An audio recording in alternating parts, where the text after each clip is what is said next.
Hello दोस्तों, नमस्कार। SM किसी चैनल में मैं आप सभी लोगों का दिल से बहुत बहुत स्वागत करता हूं। फर्स्ट टाइम विजिट किया जरूर चैनल को सब्सक्राइब कर लेना। फ्री स्टॉक मार्केट क्लासेस इस चैनल को भी चाहो तो फॉलो कर सकते हो, सब्सक्राइब कर सकते हो। यहाँ पर भी बेल आइकन को हिट करके ऑल जरूर सिलेक्ट करके रख लेना। इस चैनल का लिंक आपको ऊपर आई बटन पे नीचे डिस्क्रिप्शन में मिल जाएगा। एंड कल के दिन की बात करें, इसी चैनल के ऊपर जो इंपॉर्टेंट वीडियो आया था इसको जरूर जरूर जरूर देख लेना। काफी इंपॉर्टेंट वीडियो है, लिंक ऊपर आई बटन पे दे दिया है। तो चलिए दोस्तों, फिलहाल तो अभी इस वीडियो को स्टार्ट कर लेते हैं। ठीक है दोस्तों, अभी हम लोग आ चुके हैं बिल्कुल हमारे नॉर्मल स्क्रीन के ऊपर। एंड दोस्तों, जैसे कि आपको पता है, काफ़ी सारे लोग अलग अलग टाइप के कमेंट्स रिक्वेस्ट करते रहते हैं, सर इस टॉपिक को कवर करो, उस टॉपिक को कवर करो। इस वीडियो में हम लोग वही अलग अलग जो कमेंट्स यहाँ पे आते हैं, बट अल्टीमेटली देखा गया तो उसका जो कंक्लूजन निकल कर आता है वो इसी टॉपिक को लेकर आ जाता है। मतलब कुछ लोग पूछते हैं, सर ऐसे स्टॉक बता दो जो कि आंख बंद करके हम खरीद सकते हैं करके। कुछ लोगों का ये भी कहना होता है कि सर ऐसे स्टॉक बता दो जो कि लाइफ टाइम हम लोग होल्ड कर सकते हैं करके। ठीक है, तो इस प्रकार के जो कमेंट्स यहाँ पे आते हैं, तो डेफिनेटली सबसे पहले मैं आप लोगों को लॉजिक यहाँ पे बताना चाहूँगा। अगर आप ये कहते हो कि आंख बंद करके खरीदना है या फिर लाइफ टाइम होल्ड करना है, 10 15 20 साल होल्ड करना है, तो देखिए, अगर आप ऐसा सोचते हो तो फिर आपको एक ही काम करना पड़ेगा, फिर आपको फिर बड़ी कंपनीज ही देखनी पड़ेगी। यस, अगर आप ये एक्सपेक्ट करोगे कि एकदम छोटी company, small cap mid cap में मैं चले जाऊँ, तो उसकी कोई गारंटी नहीं भाई। ठीक है, वैसे तो गारंटी तो बड़ी कंपनी की भी नहीं होती है, बट अगेन एवरेज अगर मैं बात करूं, एवरेज, ठीक है, कि अगर आप एवरेज निकाल कर देखो कि आने वाले नेक्स्ट 10 साल 15 साल में तो जो लार्ज कंपनी आपको देखने को मिल रही है वो प्रोबेबली ज़रूर रहेंगी। But mid cap and small cap की बात करें तो हो सकता है इनमें से काफ़ी सारी कंपनियां ना भी रहे या फिर बहुत ही खराब परफॉर्मेंस दे सके। तो उस कॉन्टेक्स्ट में मैं कह रहा हूँ, अगेन कह रहा हूँ, शेयर बाजार में कोई 100% नाम की गारंटी नहीं होती। बिकॉज अगर आप देखोगे तो निफ्टी 50 में ही तो थी। DHFL की भी बात करें, येस बैंक की भी अगर हम लोग बात करें, तो फिर भी आपने देखा उनकी हालत क्या हुई थी। तो गारंटी तो कुछ भी नहीं होती है। बट जैसे मैंने कहा कि प्रोबेबिलिटी की अगर हम लोग बात करें, परसेंटेज के हिसाब से अगर हम लोग बात करें, तो फिर उस कॉन्टेक्स्ट में आपको फिर लार्ज कंपनीज ही देखनी पड़ेगी जिनका इतिहास काफ़ी समय से यहाँ पे था। एंड आगे भी भविष्य में भी अगर देखा गया उनके बिजनेस के हिसाब से कि पॉसिबली कि वो नहीं डूब सकती करके, आप ऐसा अंदाज़ा रख सकते हो। नहीं डूब सकती मतलब आप ऐसा कह सकते हो 99.999% जितना 9 लगाने उतना, ठीक है, नहीं डूब सकती। फिर भी 0.0 अगर हम लोग ऐसा परसेंट की अगर बात करें, 1%, तो फिर भी वो एक रिस्क तो यहाँ पे फैक्टर रहेगा ही रहेगा। आई होप आपको समझ में आया होगा कि अगर आप ये पूछ रहे हो कि ऐसा कौन से कंपनी से करके, तो उसी से रिलेटेड हम लोग यहाँ पे बातचीत जरूर करेंगे। आप चाहो तो ऐसे मतलब लिस्ट में आप लोगों के सामने रखूंगा, इन कंपनीज को आप चाहो तो स्टडी कर सकते हो। ऑब्वियसली कोई रिकमेंडेशन तो होता ही नहीं कि बाय करो, सेल करो, होल्ड करो, एवरेज करो करके। आप चाहो तो इनको जितना हो सके डीपली स्टडी कर सकते हो विथ लॉजिक। जैसे कि अगर मैं बात करूँ, लाइक फर्स्ट कंपनी TCS, ठीक है, जैसे मैंने कहा कि बड़े कंपनीज ही आपके सामने यहाँ पे आ जाएंगे। और ये यूजुअली लार्ज कैप कंपनीज कैसे होते हैं कि 5 से 6 साल में अगर देखा गया तो यूजुअली जिस प्रकार की हमारी GDP है, इन्फ्लेशन है एंड ग्रोथ को अगर हम लोग देखें सब कुछ पकड़कर, तो 12-14% के हिसाब से 5 साल में डबल के आसपास चलना चाहिए, उस प्रकार का एक एक्सपेक्टेशन होता है। अगेन गारंटी नहीं, क्योंकि इसी वीडियो में हम लोग देखेंगे कि कुछ कंपनी 5 साल में उतना रिटर्न्स नहीं डिलीवर कर पाए। बट ये देखिए, यूजुअली आप एवरेज चेक करोगे तो मैक्सिमम कंपनी आपको नज़र वैसे आ जाती है। तो TCS भी उसी कॉन्टेक्स्ट में आप चाहो तो इसको स्टडी यहाँ पे कर सकते हो। कई सालों से यहाँ पे कंपनी देखने को मिल रही थी, भविष्य में भी TCS तो नहीं लगता कि 10 15 20 साल के बाद भी यहाँ पे किधर से हटने वाली है। डेफिनेटली ये रहने के पूरे चांसेस यहाँ पे रह सकते हैं। देन अगर हम लोग बात करें उसी कॉन्टेक्स्ट में, इन्फोसिस भी नजर आ जाते हैं। इन्फोसिस थोड़ा ज़्यादा वॉलेटाइल रहता है कंपेयर टू द TCS, ठीक है, बट आप देख सकते हो रिटर्न्स भी उसी कॉन्टेक्स्ट के आसपास आपको देखने को मिल जाएंगे। बीच में देख सकते हो जबरदस्त गिरावट भी यहाँ पे आई थी। इन्फोसिस जैसी कंपनियां, TCS जैसी कंपनियां खत्म तो यहाँ पे होगी नहीं, ठीक है, गिरावट तो यहाँ पे आते रहेंगे, ठीक है। इस प्रकार की चीज़ें यहाँ पे चलती रहती है। अगर आप चाहो तो इसमें एक्सेल टेक जैसी कंपनी को भी ज़रूर यहाँ पे फोकस में यहाँ पे रख सकते हो। रखने के लिए तो विप्रो भी आ जाती है, L&T इन्फोटेक, माइंडट्री जैसे भी कंपनियाँ आ जाती है। बट ये 2 कंपनियाँ IT सेक्टर में आप चाहो तो इनके ऊपर थोड़ा ज़्यादा डिटेल में स्टडी कर सकते हो। देन अगर हम लोग बात करें दोस्तों तो पीडीलाइट, फेविकॉल की अगर हम लोग बात करें तो आप सभी लोगों को पता है ये कंपनी काफ़ी अच्छा परफॉर्मेंस दिखाती है। तो ये भी यूजुअली देखा गया तो 2.25 लाख करोड़ की कंपनी है।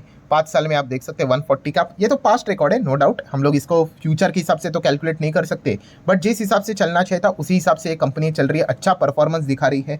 तो ज़रूर पीडीलाइट जैसी कंपनी को भी आप अपने रडार के ऊपर रख सकते हैं। ये तो हम लोग, आप मेरे पुराने 5-5 साल के भी वीडियोज़ देखोगे तो तभी भी हम लोग यही चीज़ों को कवर यहाँ पे करते थे कि इस डायरेक्शन में कंपनी यहाँ पे जा सकती है। इनके पास प्राइसिंग पावर होता है, ठीक है। यूजुअली अगर ये अपने प्रोडक्ट के दाम बढ़ा देंगे तो इनकी मोनोपोली इतनी ज़बरदस्त है कि लोग मतलब बोलते हैं कि इन्हीं के प्रोडक्ट खरीदना पसंद करते हैं, प्रेफर करते हैं, इसलिए इनके पास वो प्राइसिंग पावर आ जाता है। अगर कोई प्रोडक्ट इनका 10 का है, ठीक है, अगर ये इन्फ्लेशन को और मार्जिन्स को सब कुछ देखकर अपने मार्जिन्स को मेंटेन रखना चाहते हैं, ग्रोथ को मेंटेन रखना चाहते हैं, और 10 का प्रोडक्ट अगर कल ये 11 पे कर दे, 12 पे कर दे फॉर एग्जाम्पल के लिए, तो भी लोग शिफ्ट नहीं होंगे दूसरे प्रोडक्ट की ओर। तो इस प्रकार का परचेसिंग पावर, प्राइसिंग पावर इनके पास हम लोग को देखने को मिल जाता है। तो उसका एक एडवांटेज इस कंपनी के पास यहाँ पे होता है। तो ज़रूर आप पीडीलाइट जैसी कंपनी को स्टडी कर सकते हो। वैसे एक और कंपनी भी है जो कि एशियन पेंट, आप सभी लोगों को पता है, ये भी उसी में हम लोग को देखने को मिल जाता है। 5 साल का अगर आप देखोगे, ये समहाउ उसी के आसपास यूजुअली अपने रिटर्न्स डिलीवर करने की कोशिश करते हैं। नेट परफॉर्मेंस की बात करें,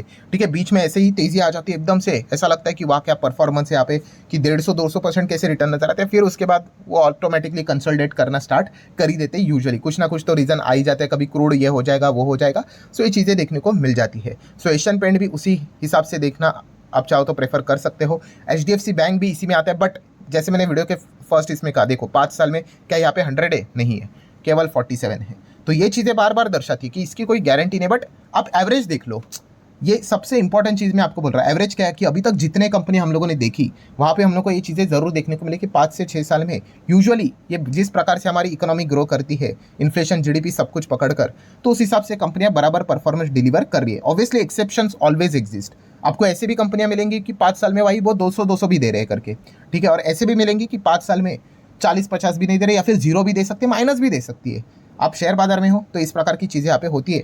बट येस, आप चाहो तो HDFC को स्टडी कर सकते हो। फिलहाल तो HDFC बैंक को देखना कोई भी पसंद नहीं कर रहा, क्योंकि काफ़ी समय हो गया ये कंसोलिडेशन फेज में यहाँ पे देखने को यहाँ पे मिल रहा है। प्रॉपरली तेजी नहीं आ रही, खास करके मर्जर के बाद इनकी साइज इतनी बड़ी हो चुकी है, ठीक है, क्योंकि कैसा होता है कि बड़ा पैसा आने के बावजूद भी बड़े कैंडल स्टिक नहीं बनते हैं, ठीक है, ये दिक्कत इनके लिए यहाँ पे बन चुकी है। तो बड़े कंपनी का ये सबसे बड़ा ड्रॉबैक जरूर यहाँ पे होता है। सो जैसे बोलते हैं ना, टू बिग टू फेल, तो उस कैटेगरी में हम लोग को बैंक देखने को मिल जाती है। बट यस, इसमें डिसएडवांटेज भी यह होता है कि इनमें जो बोलते हैं ना एकदम भयंकर तेज़ी की उम्मीदें भी रखना काफ़ी मतलब गलत चीज़ यहाँ पे हो जाती है। बट जैसे कि आपने सवाल पूछा कि भाई एकदम लंबा पारी खेलना चाहते हैं आग बंद करके, तो भाई ऐसे ही कंपनीज फिर आपको स्टडी करने पड़ेंगे। आप mid cap and small cap में ये नहीं बोल सकते कि आग बंद करके खरीदूंगा करके, उसकी भाई कल के दिन की गारंटी नहीं है। अगर उनको 2-3 क्वार्टरली अगर अच्छे बिजनेसेस नहीं मिले, तो वो कंपनियां 50-50, 60-60% क्रैश हो सकती है, उसका रिस्क यहाँ पे होता है। बट इन कंपनीज की बात करें, इनको बिजनेस यूजुअली आता रहता है, बट इनमें ग्रोथ का कंपोनेंट के चांसेस कम होते हैं। नेक्स्ट कंपनी है दोस्तों state bank of India. SBI भी जरूर आप कंसिडर कर सकते हो। प्राइवेट बैंक में तो HDFC है, सरकारी में देखा गया तो SBI हम लोग को देखने को मिल जाता है, ठीक है। SBI तो फेल यहाँ पे होगा नहीं, हम यही देख सकते हैं। मतलब आप इसके पहले भी मैंने एक एग्जाम्पल दिया था कि PNB में भी फ्रॉड हुआ था नीरव मोदी का, एंड वो तो SBI से भी बड़ा था। SBI में तो 9,000 करोड़ का हुआ था, विजय मल्ल्या की बात करें तो, एंड PNB में लगभग 14,000 करोड़ का हुआ था। फिर भी PNB ज़्यादा कोलैप्स हुआ, SBI नहीं कोलैप्स हुआ। क्यों?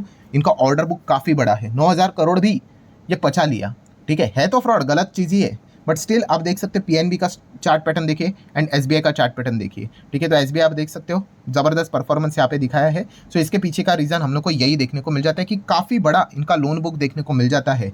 सो यहाँ पे 9,000 करोड़ का भी अगर कुछ गड़बड़ यहाँ पे हो गई, तो भी वो चीज़ें हम लोग को मैनेज आउट होते हुए देखने को यहाँ पे मिल जाती है। तो गलत, बट इनके NPS हम लोग को एकदम डिस्टर्ब होते हुए देखने को नहीं मिलते। अगर कोई दूसरी छोटी बैंक होगी एंड वहाँ पर अगर ऐसा कुछ हुआ, तो भाई वो पूरी बैंक ही उड़ सकती है, ठीक है। येस बैंक में तो वही चीज़ें हम लोग को देखने को मिली थी कि ऐसे ऐसे कंपनीज को लोन देके रखा हुआ था कि वापस वो आ ही नहीं रहा था करके, और फिर बाद में पता चला कि प्रोविजनिंग इतनी हो चुकी है कि वापस कमबैक करना ही नामुमकिन नज़र आ रहा था, और जो चीज़ें सामने आ गई फिर उसके बाद आप ये देख सकते हो कि 5 रुपये तक वो स्टॉक नीचे आया था। तो SBI की अगर हम लोग बात करें तो उस कॉन्टेक्स्ट में आप इसको स्टडी कर सकते हो। देन अल्ट्राटेक सीमेंट, येस ये भी एक ज़बरदस्त कंपनी हम लोग को देखने को मिल जाती है यहाँ पे। फिलहाल तो इनके दिन चल रहे हैं, आप कह सकते हैं देखिए 5 साल में 100 नहीं तो 200 चल रहा है। तो ये कोई गारंटी नहीं होती है, मैं बार बार रिपीट कर रहा हूँ भाई, ठीक है। इसलिए शेयर मार्केट में यही चीज़ें यहाँ पे बोली जाती है कि अगर आप ये सोच रहे हो कि फिक्स बताओ कि क्या होने वाला है, फिक्स की कोई चीज़ यहाँ पे होती नहीं है, ठीक है। बट अल्ट्राटेक सीमेंट वाली कंपनी, हमारी इंफ्रा स्टोरी काफ़ी अच्छी देखने को मिल जाती है, तो उस हिसाब से एक एवरेज परफॉर्मेंस ये कंपनी दिखाती रहती है।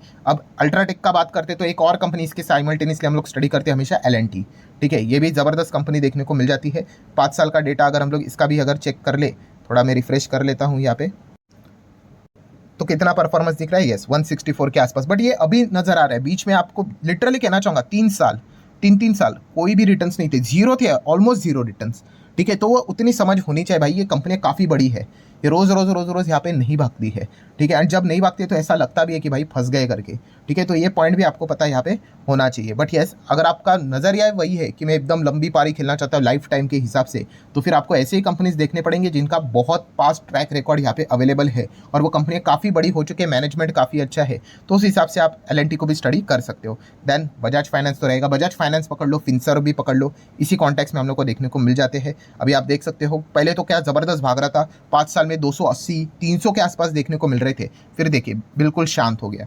तो ये चीज़ें समहाउ हम लोग को मैनेज होती हुई देखने को मिल जाती है। देन बात करें तो टाइटन एक ज़बरदस्त कंपनी है, आप चेक कर सकते हैं, देखो ये दिख रहा है कि नहीं, 5 साल में 234। तो यहाँ पे क्या हो जाता है कि जब वो रुक जाएगा तो ऐसा रुक जाएगा कि ऑटोमेटिकली वो 5 साल में समवेयर अराउंड 100 के आसपास एडजस्ट हो जाता है। क्या ऐसा फिक्स कोई रूल है क्या? फिक्स ऐसा रूल नहीं है, बट हो जाता है ऐसी चीज़ें। हम लोगों ने यूजुअली यहाँ पे देखी, वो एक सबकॉन्शियस माइंड में आप लोगों की चीज़ें वो फिक्स यहाँ पे रहनी चाहिए। तो ये पॉइंट आप लोगों को समझ में यहाँ पे आ गया तो आपको समझ सकते हैं। बट ये कंपनीज के बिजनेस देखो, ये कंपनी के बिजनेस काफ़ी बड़े हैं, काफ़ी बड़े ग्रुप से बिलोंग करती है, तो इसलिए इन सभी कंपनीज को क्या कर सकते हैं आप, चाहो तो अपनी साइड से स्टडी कर सकते हो। अभी ऐसी लिस्ट निकाली जाए तो बहुत सारे कंपनीज निकलेंगे, ठीक है। अभी डीमार्ट भी आ सकता है इसमें, ठीक है, बट डीमार्ट को काफ़ी सारा कंपटीशन भी है क्विक कॉमर्स की ओर से और भी ऑनलाइन कंपनीज के ओर से। तो आगे के 10-15 साल वो रहेगा नहीं रहेगा वो एक देखने वाली बात रहेगी। फिलहाल तो परफॉर्मेंस काफ़ी अच्छा दे रहा है, बट फिर भी वो ध्यान रखना पड़ेगा, ठीक है। रिलायंस इंडस्ट्री अगर हम लोग देखें तो रिलायंस कोई बुरी कंपनी यहाँ पे नहीं है, बट मुकेश अंबानी है, ठीक है, रिलायंस में। सो तब तक ज़बरदस्त परफॉर्मेंस हम लोग को देखने को मिल रहा है, आगे क्या रहेगा वो देखने वाली बात ज़रूर यहाँ पे रहेगी।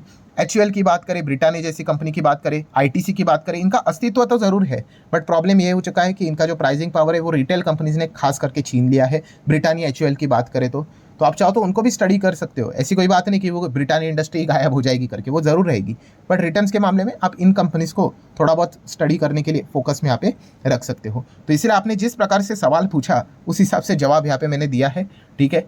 एंड अगेन कह रहा हूँ, लार्ज कैप है मतलब इसका कोई गारंटी नहीं कि भाई वो रहेगा ही रहेगा करके, बट जैसे मैंने शुरुआत में बोला कि एवरेज परफॉर्मेंस के हिसाब से हम लोग ये सारी चीज़ों को स्टडी करने की कोशिश यहाँ पे कर रहे हैं। सो आप चाहो तो इन कंपनीज को स्टडी कर सकते हो। सो आशा करता हूँ दोस्तों वीडियो हेल्पफुल लगा होगा, तो जरूर लाइक एंड शेयर कर देना। मिलते हैं नेक्स्ट वीडियो में, तब तक के लिए बाय बाय।